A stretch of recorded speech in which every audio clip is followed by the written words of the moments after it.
Здравствуйте, меня зовут Надира. Я работаю в отделении анестезиологии и реанимации. Сегодня мы будем смотреть фильмы, непосредственно которые связаны с медициной и про анестезиологию. Переходим к первому фильму. О, как холодно. Идет обработка. Чем так воняет? По-моему, все нормально. Господи, я ведь не должен ничего слышать. Нет, должно быть темнее. Масочный Когда же вся эта наркоз. химия У нас сработает? работает севараном, севафлюраном. Все нормально? Но для начала мы даем подышать Спит, как кислородом, потом начинаем Да, подключать как газы. Ну что, можно? Ты готов? Ну, у нас немножко по-другому, мы Стойте. глаза так не заклеиваем. Разве я не должен сейчас спать? Салфетки. Фурацилином, раствор фурацилина и салфетками Стойте. прикрываем. А ты, значит, Ларри в городе живешь? Ребята, Да, у меня свой дом. я вас до сих пор слышу. Ясно. Разве я должен сейчас вас слышать? Ларингоскоп, Женат? Да, уже интубация идет, Она у меня тоже происходит. дочь. И ребенок есть. Стойте, стойте, стойте, что-то не так. И еще одну салфетку сюда. Нет, что-то явно не так, Джек.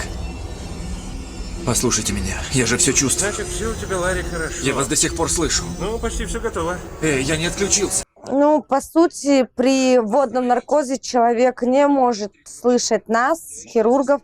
Единственное, только когда начинается введение водного наркоза, тогда еще пациент в сознании. Но когда уже мы ввели наркоз, идет интубация, он ни в коем случае не может нас слышать. Мы переходим ко второму фильму. ใจเย็นครับอย่าแหละปาก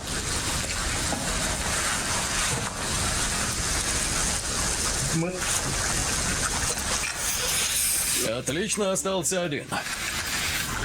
Выбирай, вверх или вниз. Вверх. Вот так. Больно почти не было. Мы доставим тебя домой. Возможно, к ужину.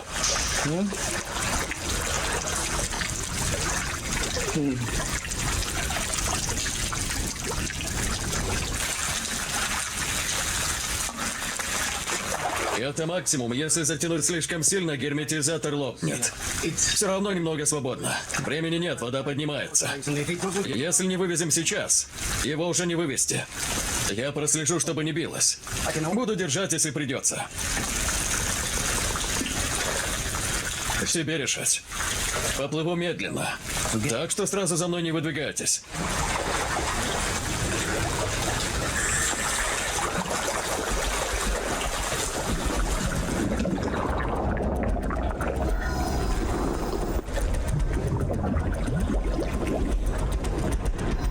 Ну, вообще, смотрите, он ввел препарат, скорее всего, чтобы успокоить ребенка на психологическом уровне.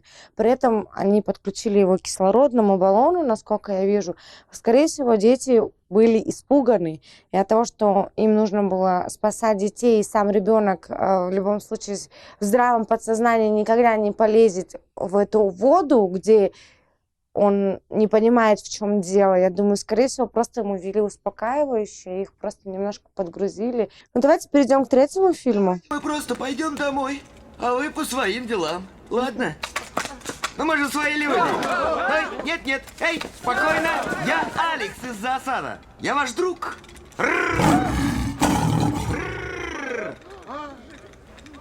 Чего они боятся? Ой. Ой.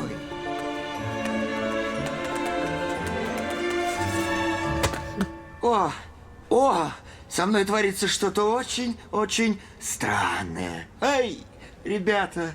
Я вас так люблю. Я вас очень люблю.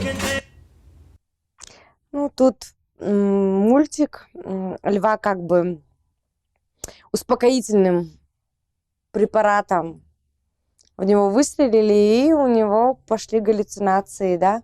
Это наподобие, скорее всего, психотропных или наркотических анальгетиков. С животными, скорее всего, да, вот знаете, фильм взять, если ветеринаров, они же к бешеной собаке очень тяжело подходят, они же сперва выстрелят, усыпят ее, а потом только ее, допустим, с улицы забирают и увозят в клинику ветеринарную. Смотрите фильмы, читайте больше книг. Уйдешь от паныздар.